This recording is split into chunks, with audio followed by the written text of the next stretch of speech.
오늘 우리가 함께 하실 말씀은 우리 마가복음 말씀입니다. 마가복음 우리 16장 17절로부터 20절까지 말씀입니다. 16장 17절로부터 20절 제일 마지막 말씀이죠. 함께 봉독하도록 하겠습니다. 제가 먼저 17절 말씀 읽겠습니다. 믿는 자들에게는 이런 표적이 따르리니 곧 저희가 내 이름으로 귀신을 쫓아내며 새 방언을 말하며 뱀을 집으며 무슨 독을 마실지라도 해를 받지 아니하며 병든 사람에게 손을 얹은즉 나으리라 하시더라.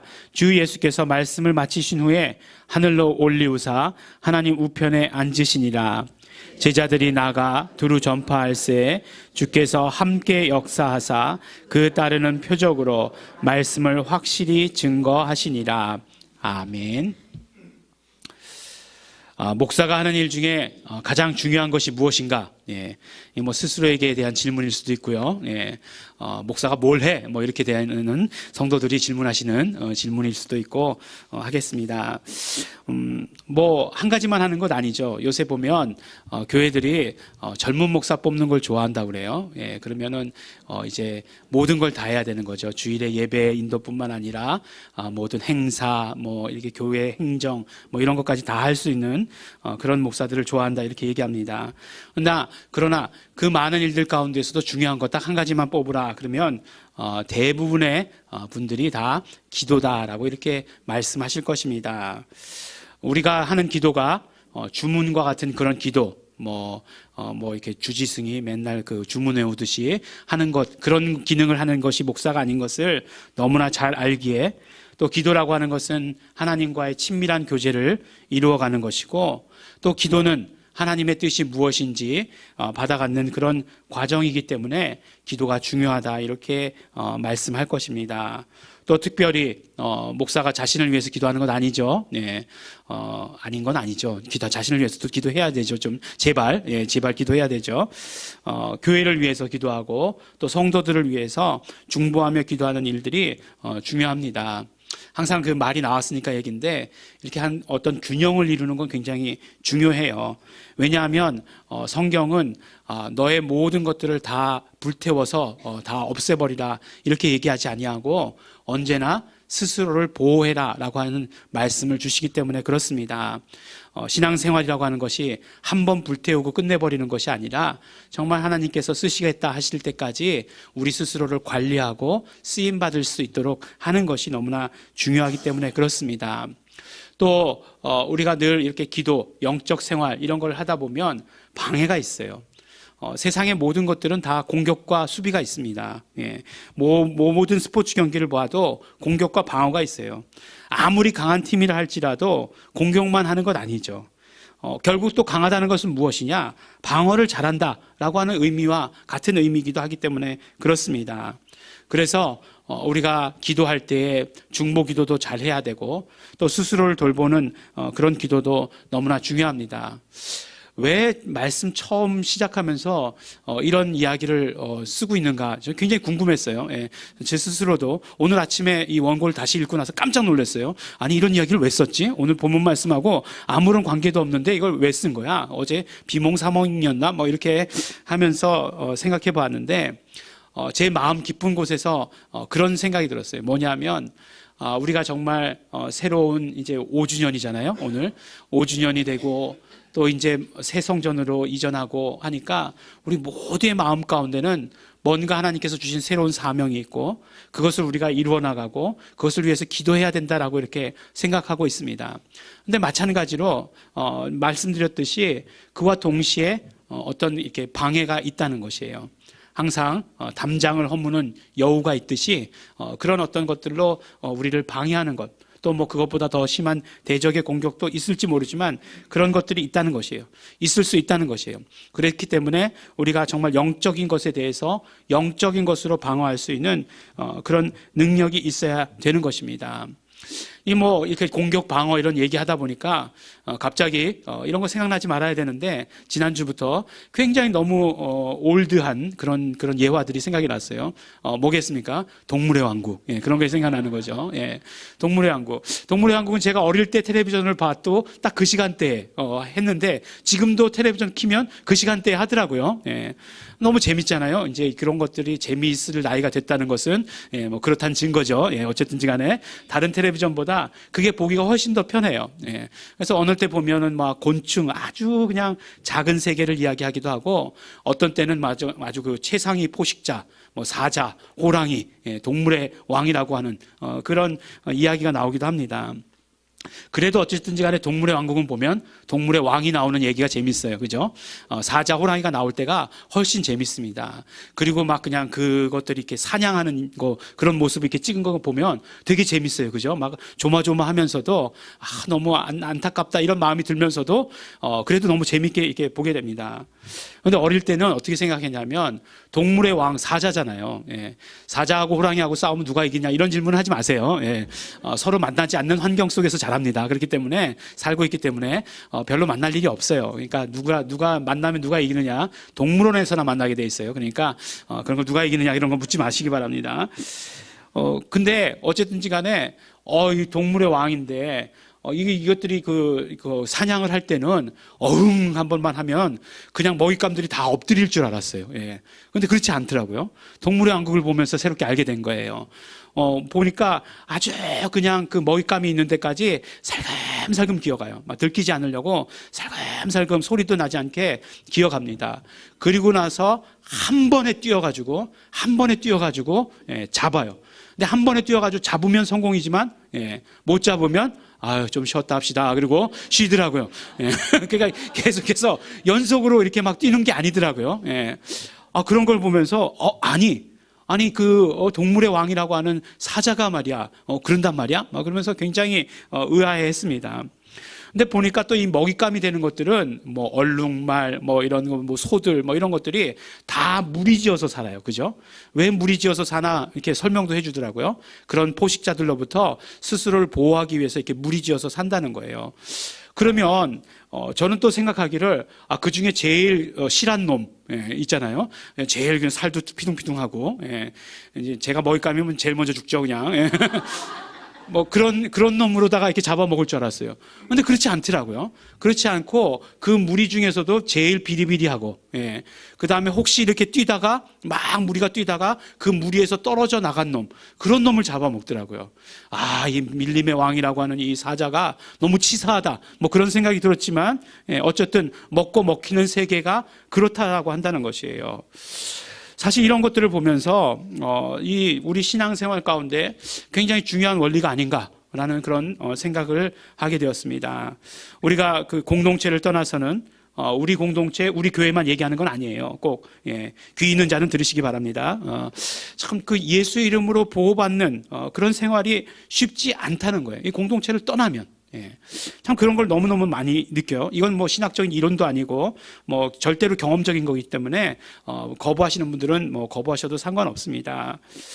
그렇기 때문에 우리가 계속해서 기도 생활하면서 우리가 영적인 것에 있어서 균형도 중요하고 또 우리가 기도 생활하면서 공동체 생활하는 거 중요하고 그렇기 때문에 더 구체적으로 말씀드리면 예수 이름으로 보존받는 삶, 예수 이름을 불러서 예수 이름으로 보존받는 삶을 사는 것 너무나 중요하다라고 하는 것을 우리에게 말씀해 주십니다.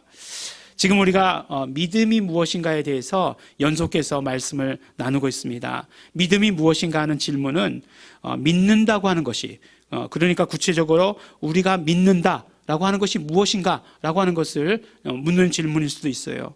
그리고 또 믿음이 무엇인가라고 하는 것은 어떻게 믿는가라고 하는 질문일 수도 있습니다. 또한 무엇을 믿는가라고 하는 질문일 수도 있게 됩니다. 그런데 이런 모든 질문들을 어떻게 우리가 해결받을 수 있느냐? 성경을 읽을 때 해결받을 수 있는 것입니다. 왜냐하면 성경은 믿음에 관한 책이기 때문에 그래요. 그렇기 때문에 믿는다고 하는 것이 무엇이고 또 우리가 무엇을 믿고 어떻게 믿는가 하는 것을 그대로 다 이야기를 해주십니다. 우리 아브라함의 얘기 몇 번 나눈 것 같은데, 아브라함은 믿음의 조상이다라고 이렇게 이야기를 합니다. 왜 믿음의 조상이라고 이야기하는가? 바로 아브라함은 하나님의 언약을 받아 가졌기 때문이다 라고 이렇게 말씀하고 있어요. 하나님의 언약을 받아 갖는 것이 믿음이다 라고 우리에게 말씀해 주신 것이죠. 그러면 하나님의 언약이라는 것이 무엇이었느냐? 아들을 주시겠다라고 하는 것, 이삭을 주시겠다라고 하는 것이 하나님의 언약이었는가? 아니요, 그렇지 아니하고 바로 하나님께서 함께 하시겠다고 약속하신 것, 그것이 하나님의 언약이었고, 그러므로 우리가 하나님께서 함께 하신다는 것을 믿는 것, 그것이 바로 우리가 약속을 가지는 것, 믿음이라고 하는 것을 우리 말씀을 통해서 알게 되었습니다. 그래서 그때부터 시작해서 하나님께서는 아브라함과 언약으로 함께 하신 것이죠. 우리 인류와 함께 하시게 된 것이죠. 언제까지요? 예수 그리스도께서, 하나님이 우리와 함께 하시는 예수 그리스도께서 이제 육체의 몸을 입고 오실 때까지 언약으로 아브라함과 함께 계속해서 함께 있어 오셨던 것이에요. 그것을 믿는 것이 우리에게 믿음이고, 지금 우리에게 있어서는 이제 독생자 예수 그리스도를 믿는 믿음, 하나님이 함께 하시는 그 하나님으로 오신 독생자 예수 그리스도를 믿는 믿음이 우리에게 있어서 믿음이다라고 하는 것을 우리에게 말씀해 주십니다. 그럼 어떻게 믿느냐? 아브라함이 믿었던 것처럼 로마서에 아브라함이 어떻게 믿었는가를 말씀해 주고 계시잖아요. 아브라함은 하나님을 죽은 자를 살리시며 없는 것을 있는 것 같이 부르시는 이심을 믿었다 라고 이렇게 말씀하신 것처럼 우리가 그렇게 믿어야 되는 거죠. 어떻게 믿어야 되느냐, 이렇게 말씀해 주시는 것이에요. 그러니까 성경은 우리에게 있어서 믿음에 대해서 그냥 단편적으로 이야기해 주지 않으시고 정말 입체적으로 무엇을 믿느냐, 믿는다고 하는 것이 무엇이냐, 또 어떻게 믿는 것이냐라고 하는 것까지 이렇게 말씀해 주시고 계시는 것입니다. 그런데 이 믿음이라고 하는 것, 믿음이라고 하는 것을 정말 아주 그냥 까놓고 얘기하자라고 얘기하면 딱 두 가지밖에 없는 거예요. 믿느냐 안 믿느냐 두 가지밖에 없는 거예요. 정말 믿는 듯 안 믿는 듯, 이런 건 없다는 거예요, 성경에서. 믿으면 믿는 거고 안 믿으면 안 믿는 거예요. 기독교는 그렇기 때문에 편협하다라고 이야기하는 사람들도 있는데, 아니 죽고 사는 문제를 그 인간의 우유부단함에 맡겨두겠다고요? 그럴 수는 없는 거예요. 그렇기 때문에 믿고 안 믿고 이 두 가지밖에 없다라고 하는 것을 말씀해 주시는 것입니다. 그러니까 어떤 면으로 보면 믿음은 우리에게 있어서 어떤 확고한 태도를 요구하고 계시는 것이에요. 믿느냐 안 믿느냐, 믿고 순종이냐 아니면 불순종이냐 라고 하는 것을 묻고 계시는 것이에요. 그래서 성경에서는 뭐라고 말씀하십니까? 믿으면 구원이 있고, 믿으면 영생이 있고, 믿음에 대해서 우리에게 아주 확고한 태도를 갖는 자에게 주시는 그런 어떤 모든 것들을 우리에게 말씀해 주시는 것이에요. 그래서 오늘 말씀 가운데서도 오늘 말씀 제목 그대로 믿는 자들에게 따르는 표적입니다. 믿는 자들에게는 표적들이 따라 나타난다라고 얘기해 주시는 것이에요. 근데 사실 오늘 우리가 믿는 자들에게 따르는 표적, 이렇게 말씀 제목을 나누었지만 우리가 표적 믿음이라는 제목으로 함께 말씀을 나눈 적이 있어요. 이적 표적이라고 정할까? 이적 믿음이라고 정할까? 표적 믿음이라고 정할까라고 하다가 그냥 성경의 표적이라고 번역된 그대로 말씀을 나눴지만, 사실 이 표적이라고 나온 단어는 이적이라고 번역될 때도 있고 표적이라고 번역될 때도 있다라고 이렇게 말씀을 드렸어요. 왜 그렇게 믿음과 연관시켜서 우리가 말씀을 나눴는가? 믿는다라고 하는 단어와 가장 함께 제일 많이 나오는 단어 중에 하나가 이 표적이라는 단어였기 때문에 그래요. 바로 이 표적이라고 하는 것, 이적 표적이라고 하는 것은 우리가 믿음으로 받아 가질 때 우리의 것이 되기 때문에 그랬다라고 이렇게 말씀을 드렸어요. 그러니까 믿는 자들에게 따라 나타나는 표적, 그 말씀 그대로를 우리에게 해주시는 것이죠. 믿는 자들에게는 이러한 표적들이 따라 나타나는 것이에요. 믿는 자들에게 따라 나타나는 표적, 이런 표적이 따라 나타나는 것입니다. 그런데 이것이 굉장히 중요해요. 특별히 오늘날 우리에게 있어서 굉장히 중요합니다. 언제 이적 표적이 중요하지 않은 적은 없었지만 늘 중요했지만 특별히 이 세대에 있어서 굉장히 중요해요. 왜 그런가 하면 오늘 말씀 20절에 보면 이렇게 말씀하고 계세요. 제자들이 나가 두루 전파할세 주께서 함께 역사하사 그 따르는 표적으로 말씀을 확실히 증거하시니라 라고 이렇게 말씀합니다.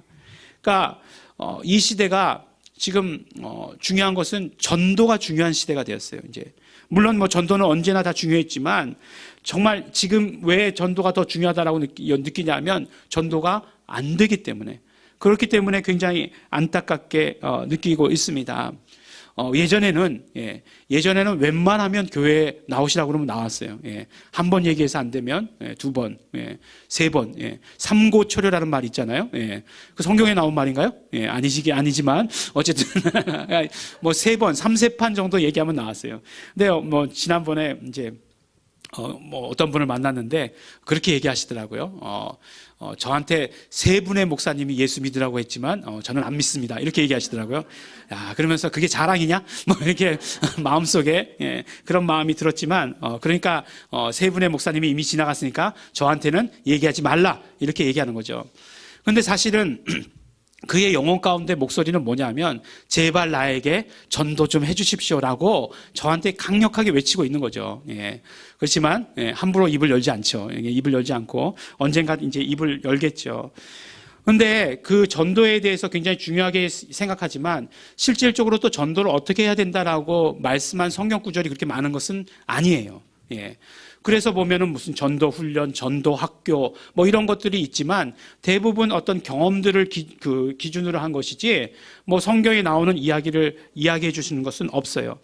그런데 오늘 그 성경 말씀 가운데서 어떤 구체적인 전도의 방법에 대해서 우리에게 말씀해 주시고 계시는 것이 있는데 뭐냐면 제자들이 나가 두루 전파할세 주께서 함께 역사하사 그 따르는 표적으로 말씀을 확실히 증거하시니라 이렇게 말씀하고 계시다는 것입니다. 그러니까 따르는 표적은 어떤 표적이에요? 믿는 자들에게, 앞에서는 믿는 자들에게 따르는 표적이라고 말씀하셨잖아요. 그러니까 믿는 자들은 누가 되어야 되느냐? 믿는 자는 제자가 되어야 된다는 거예요. 믿는 자들은 제자가 되어야 되고 되어서 말씀을 전파해야 된다라고 이렇게 말씀을 해주고 계시는 것입니다.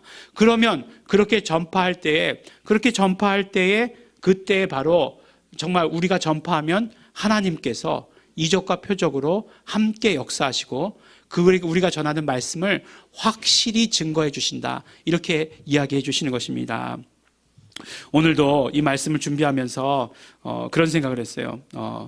이 설교 원고를 다 쓰고 나서 어떤 때는 원고가 너무 좋아, 이런 좋은 말씀을 우리 교인들만 듣는 게 너무 아까워, 뭐 이런 생각이 들기도 하다가 어떤 때는 하나님 이번 주만 어떻게 넘겨주십시오.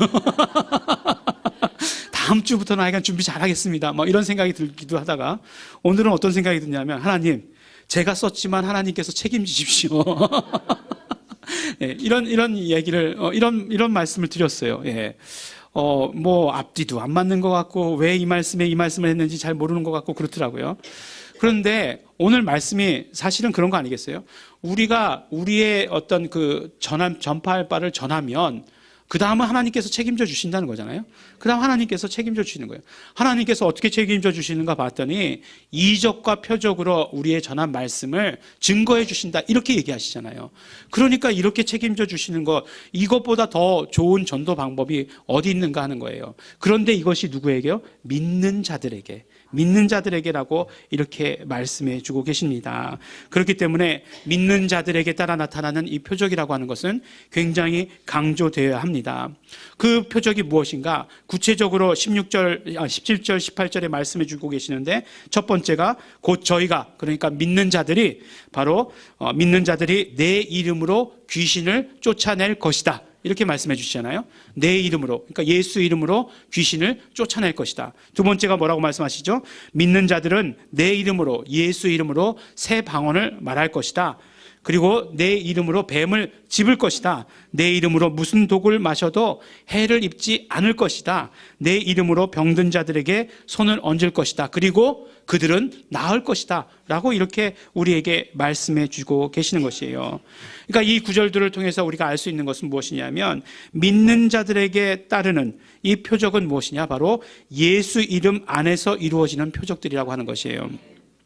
우리말 성경이 잘못 읽으면 잘못 읽으면 어떻게 이 의미를 해석할 수 있냐면 곧 저희가 내 이름으로 귀신을 쫓아내며 새 방언을 말하며 이렇게 되어 있으니까 귀신을 쫓아낼 때만 내 이름으로라고 생각하기 쉬운데 그런 것이 아니라 예수 이름으로가 모두 다 공통으로 들어가 있다라고 하는 것을 우리는 잘 아셔야 됩니다. 그래서 예수 이름으로 이루어지는 표적들이 다 믿을 때 일어나는, 믿을 때 따라 나타나는 그런 표적이라는 것이에요. 그러니까 모든 표적 가운데 공통된 것은 무엇이냐? 예수 이름 안에서 이루어지는 것이고, 그러면 우리가 믿는다. 믿는 자들이라고 하는 것은 무엇이냐? 바로 예수 이름을 믿는 자들.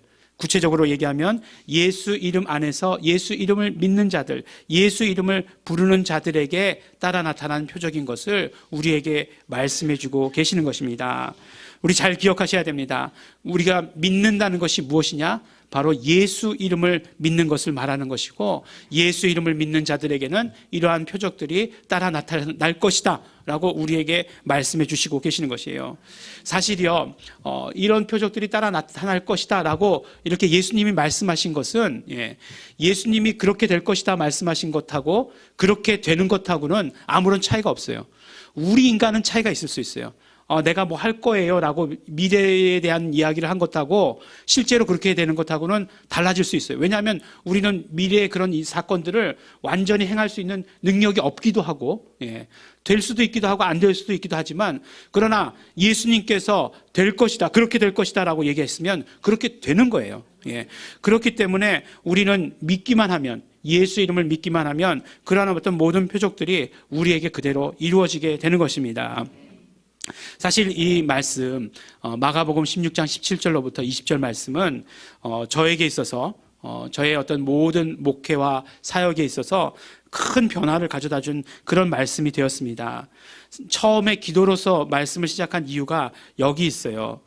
목사가 되면 당연히 성도들을 위해서, 그리고 특별히 우리 병든 사람들을 위해서 기도해 줄 기회가 너무나 많이 있습니다. 사실 뭐 요새 성도님들은 목사 아프지 않으면 목사를 찾아올 일도 거의 없잖아요. 그렇죠?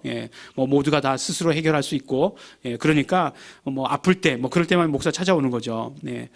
뭐 그렇다고 뭐 마음이 서운하다 그런 얘기 절대로 아니에요. 그냥 그럴 때라도 찾아와 주시는 게 감사하다 그런 얘기예요. 그런데 기도할 때마다 갈등이에요. 뭐냐면 어떤 갈등이겠습니까? 나을까? 하는 갈등. 뭐 어쨌든지 간에 믿는 자들에게 믿는 자들은 손을 얹은즉, 예수 이름으로 손을 얹은즉 나을 것이다. 그들은 나을 것이다 라고 말씀했으니까 손을 얹죠. 그러면 어떤 분들은 기도해 드리고 나면 그 다음에 말씀해 주시는 분도 계세요. 목사님 기도해 주셔가지고 나았어요. 이렇게 말씀을 해 주십니다. 그러면 너무나 감사하죠. 나았구나. 너무 감사합니다. 그런데 어떤 분들은 아무런 얘기를 해 주시지 않아요. 그러면 뭐 둘 중에 하나죠. 나았든지 안 나았든지 둘 중에 하나니까 아무 얘기도 안 하시는 거겠죠. 그래요. 그렇지만 이 부분에 대해서 저는 스스로 어떻게 생각하냐면 나는 이 부분에 대해서 굉장히 담대해. 마음에 아무 부담이 없어 라고 이렇게 생각했어요. 왜냐하면 성경에서는 병 고치는 것에 대해서 은사라고 말씀해 주시기 때문에 그래요. 고린도전서 12장 9절에 보면 어떤 이에게는 한 성령으로 병 고치는 은사를 이렇게 말씀해 주세요. 그러니까 병 고치는 것은 은사고, 또 은사일 뿐더러 성령님께서 어떤 사람에게 주시는, 그러니까 성령님에게 주권이 있는 것이지 내게 주권이 있는 것이 아니라는 거예요. 내가 정말 병 고치는 은사를 거부하지는 않지만, 그렇지만 그 은사는 성령님께서 주실 때 받을 수 있는 것이고, 또 성령님께서 어떤 이라고 말씀하셨으니까 그것이 꼭 나다라고 이렇게 얘기할 수는 없다는 것이에요. 그렇기 때문에 병 고치는 것에 대해서 뭐 우리 주변에 은사 받으신 분이 너무너무나 많으니까, 은사 받으신 분이 많으니까 그분들에게 가서 기도받는 것이 너무너무나 맞다라고 이렇게 생각을 했어요. 저희 마음 가운데 부담을 다 떨어냈죠. 그렇다고 해서 부담이 없느냐? 또 그런 건 아니더라고요. 그러면 나을지 안 나을지도 모르는데 왜 기도하냐? 이런 마음이 제 깊은 곳에서부터 들기 시작한 것이죠. 정말 뭐 그러면은 목사니까 체면 때문에 기도하는 거냐?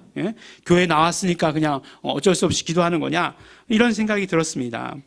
그런데 오늘 마가복음 이 말씀을 보면 그 손을 얹은즉 나으리라. 예수 이름으로 손을 얹은즉 나으리라라고 하는 이 말씀을 뭐라고 말씀하시냐면 믿는 자들에게 따라 나타나는 표적들이다라고 말씀하고 계세요. 예수 이름으로 귀신을 쫓고 예수 이름으로 병든 자들을 치료하고 하시는 이 모든 것들이 바로 믿는 자들에게 따라 나타나는 표적이다라고 이렇게 얘기하고 있어요. 그러니까 만약에 병 고치는 것이 은사의 영역일 수 있어요. 그죠? 분명히 고린도전서에서 은사라고 말씀하셨으니까 은사의 영역일 수도 있지만, 그러나 오늘 말씀과 같이 믿음의 영역이다라고 말씀해 주시는 것이에요. 그러니까 병 고치는 것, 귀신을 쫓아내는 것이 믿음에 대한 이야기다라고 우리에게 말씀해 주시는 것이에요. 그러면 만약에 이것이 믿음의 영역에 대한 이야기다라고 하면 우리가 어떻게 반응해야 되는가 하는 거예요. 처음에도 말씀드렸지만 믿음에 대한 반응은 두 가지밖에 없는 거예요. 믿느냐 안 믿느냐, 순종이냐 불순종이냐, 이 두 가지밖에 없는 것이에요. 그러니까 예수 이름으로, 예수 이름 안에서 기도하는 것, 이것을 믿음으로 받을 것이냐, 아니면 은사기 때문에 어떤 특별한 사람에게만 주는 것이어서 나는 안 해도 된다라고 하는 것만을 받아가질 것이냐, 둘 중에 하나를 선택해야 한다는 거죠. 하지만 분명히 믿음의 이야기다라고 우리에게 말씀해 주셨기 때문에 그 믿음의 이야기에는 우리가 순종밖에 없다라고 이렇게 말씀해 주시는 것입니다. 그 다음은 어떻게 됐겠습니까? 예. 그 다음 담대히 기도하고 있습니다. 예. 그랬더니 이렇게 교회 이사 오니까 이렇게 기도하는 방도 이렇게 주셔가지고, 예. 이 방은 기도하는 방이에요. 그래서 이렇게 조그만한 방인데, 들어가서 기도하면 되게 좋더라고요. 예. 그래가지고, 잘 나가요. 그러니까 좋습니다. 이 방이. 담대하게 기도하고 있어요. 예. 할 수 있는 것. 제가 지금 당당하게 말씀드릴 수 있는 것은 무엇이냐면 믿는다라고 하는 것이에요. 믿는다라고 하는 것.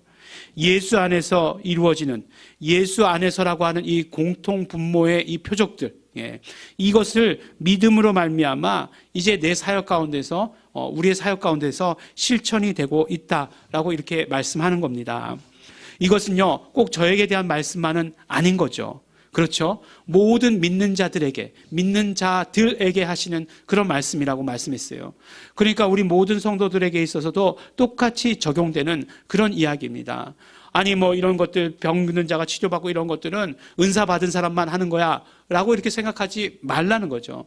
이것은 분명히 믿음의 영역인 것이고, 믿음의 영역에서는 yes or no만 있다는 거예요. 순종 아니면 불순종만 있다라고 우리에게 말씀해 주시는 것이니까, 우리에게 있어서는, 우리가 이 말씀을 받았을 때는 순종만이 있어야 하는 것이죠. 그러면 그러한 모든 표적들은 함께 따라 나타나게 되어 있다는 것입니다. 조금 전에도 말씀드리잖아요. 우리가 뭘 걱정하느냐? 하나님께서 하실 부분들에 대해서 걱정을 하는 거예요. 예. 나는 내가 할 부분만 하면 돼요. 하나님께서, 하나님이 이런 상황에서 이적 표적이 가능하시겠어요? 이렇게 굉장히 걱정하는 거죠. 예. 주정인 병이 중해요. 그냥 이런 거 되시겠어요? 이렇게 괜히 걱정하시는데 그런 걱정하지 말라는 거죠. 예.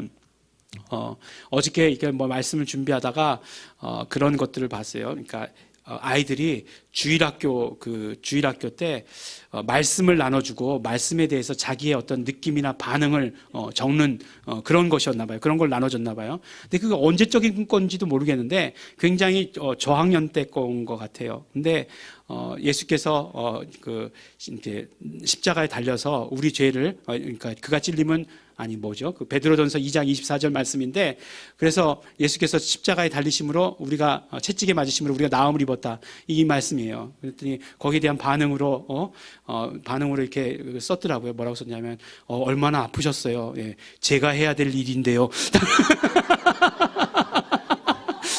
그렇게 썼더라고요. 그래서 그걸 보면서 정말 한 10분 동안은 웃었던 것 같아요. 정말 너무너무 재밌게 웃었습니다. 예. 그렇지만 우리 믿음에 대한 이야기를 들으면서 우리가 분명히 해야 되는 건 뭐냐면, 우리가 해야 될 것과 하나님이 하시는 것을 분명히 구별해야 한다는 거죠. 우리는 믿기만 하면 되는 거예요. 믿기만 하고 전파하면, 그러면 표적으로 함께 하시는 것, 함께 역사하시는 것은 하나님께서, 예수님께서 그 현장에 임재해 주셔서 그렇게 해 주신다라고 분명히 우리에게 말씀해 주고 계시는 것입니다. 오늘 말씀, 우리 마가복음의 마지막 구절의 말씀, 너무나 중요한 말씀, 너무나 많은 내용을 담고 있습니다. 사실 오늘 말씀 나눈 것은 정말 아주 일부분의 말씀만 나눈 것이에요. 그렇지만 한 가지만 우리 함께 기억했으면 좋겠어요. 우리가 믿음에 대해서 취할 수 있는 태도는 딱 두 가지밖에 없다는 것. 믿느냐, 안 믿느냐, 순종이냐, 불순종이냐. 그러므로 우리는 선택해야 하는데 어떤 것을 선택할 것이냐. 믿는 것, 그 다음에 순종하는 것을 선택해야 하는 것이에요. 그리고 그 믿음은 어떤 것에 대한 믿음이냐? 예수 이름에 관한 믿음이라고 하는 것. 그것을 우리에게 말씀해 주십니다. 우리가 예수 이름을 부를 때 예수님께서 직접 임재하셔서 직접 행해 주신다라고 하는 것이에요. 그것이 우리가 보기에는 이적과 표적으로 드러나게 된다는 것입니다. 그러므로 두 가지예요. 경험할 것이냐, 경험하지 못할 것이냐. 이 둘 중에 하나다라고 우리에게 말씀해 주십니다. 조금 전에도 말씀드렸지만 지금이 어떤 시대입니까? 전도가 멈추어졌다라고 말하는 그런 시대가 되어버렸습니다. 교회가 부흥할 때는 웬만한 사람들이 다 예수를 믿었습니다. 그렇지만 이제는 웬만해가지고는 예수님을 믿지 않습니다. 우리가 말씀을 전할 때에 예수님께서 그 말씀을 확실하게 증거해 주셔야 합니다. 이적과 표적으로 증거해 주셔야 됩니다. 그런데 그 이적과 표적이 일어나는 것이, 이루어지는 것이 누구에게 이루어진다고요? 예수 이름을 믿는 자들에게 라고 우리에게 말씀해 주십니다. 우리 사랑하는 우리 예일중앙교회 성도 여러분, 우리 뒷면에 써져 있는 것처럼 오늘 우리 교회가 5주년, 설립 5주년을 맞이하는 5주년 기념 예배입니다. 또 5주년을 맞이할 뿐만 아니라 우리에게 새롭게 허락하여 주신 새로운 이런 성전 가운데에서 새로운 그런 사역을 이루어 나갑니다. 너무 좋죠. 막 너무 좋아요. 막 너무 늘 좋아요. 넌 매일 나와도 좋아요. 막 그 좋은 것이 좋습니다. 그렇지만 이렇게 새로운 것을 주셨다는 것이 또 5주년이 됐다는 것이 우리에게 마음에 어떤 그런 사명에 대한 부담으로 다가오기도 해요. 그렇죠? 새로운 사명을 주시고 또 새로운 것을, 좋은 것을 주셨을 때 영적인 방해들도 있어요. 그래가지고 막 괴롭히려고 하고 담장을 허무는 여우처럼 그렇게 우리를 다른 곳으로 신경을 빼앗으려고 하는 그런 것들도 없지 않아 있습니다. 그렇지만 정말 5주년을 맞이하는 우리에게 믿음이 무엇인가에 대해서 말씀해 주시면서 바로 예수 이름을 믿는 우리들에게 이적과 표적이 충만해야 된다. 이적과 표적이 충만함으로 말미암아 이제 새롭게 전도하고 정말 사람들이 교회로 다시 올 수 있도록 해야 된다라고 우리에게 말씀해 주시는 것이에요. 뭐 바닥이라고 하는 것이 있으면 치고 올라가야 되는 것 아니겠어요? 한국 교회가 지금 바닥을 쳤다, 더 없는 나락으로 빠진다 이렇게 얘기하면 할 말 없겠지만, 그렇지만 그 가장 밑바닥이라고 생각할 때 이제 우리 다시 한번 새롭게 생각해 봐야 돼요. 이것이 무엇에 대한 문제인가? 우리의 믿음에 대한 문제일 수 있겠구나. 우리 믿는 자들에게 표적과 이적과 표적이 나타나면 그러면 그 이적과 표적으로 확실히 증거해 주신다라고 얘기했으니까 내가 정말 믿기만 하면 그런 어떤 확실한 증거들을 보여주시겠구나라고 하는 그런 어떤 믿음이 우리 교회 가운데에서, 우리 성도들 가운데에서 먼저 일어나야 합니다. 믿는 것이 무엇인가에 대해서 우리 분명히 받아 가져야 하는 것입니다. 예수 이름을 믿는 자들에게 따라 나타나는 이적과 표적이 또한 우리 성도 여러분들의 삶 가운데 충만하기를 바랍니다. 정말 우리의 삶이 이적과 표적이 충만하지 않으면 지금 이 땅의 삶은 또 정말 전도가 안 되는 것만큼 세상이 또한 힘들어지고 있어요. 너무너무 험한 그런 세상이 되어가고 있습니다. 그런 삶들을 우리 삶에서 경험해야 하는 것입니다. 경험하는 것이 곧 전도가 되는 것이고 이적과 표적들이 드러나는 것이 예수 그리스도께서 말씀을 확실히 증거해 주시는 것이 된다라고 하는 것을 우리에게 말씀해 주십니다. 예수 이름을 믿는 우리 예일중앙교회 성도 여러분들에게 예수 이름의 이적이 표적이 충만하기를 소원합니다. 그리고 이적과 표적으로 예수 그리스도를 증거하시는 우리 성도 여러분들이 되시기를 또한 예수 이름으로 축원합니다. 우리 함께 기도하겠습니다. 우리 이 시간에 우리 감사하시면서, 우리 말씀에 대해서 감사하시면서, 그리고 또한 우리 회개하시면서, 또한 결단하시면서 우리 함께 기도하기 원합니다. 하나님 아버지, 감사합니다. 우리 예수 이름을 믿는 믿음을 우리에게 주셔서 감사합니다. 이적과 표적이 충만한 삶을 살게 하여 주셔서 감사합니다. 이 시간에 결단할 때 정말 예수 이름을 믿는 믿음을 전파하는 데 우리 사용할 수 있도록 되기를 원합니다. 우리를 제자로 부르셨으니, 우리 예일중앙교회 예수 이름의 사명을 주셨으니 그것을 전파하는 자 되겠습니다. 내가 믿는 자이니 내가 전파하는 자가 되기를 소원합니다. 우리 소원을 가지시고 감사와 결단과 회개의 기도 통성으로 기도하시겠습니다.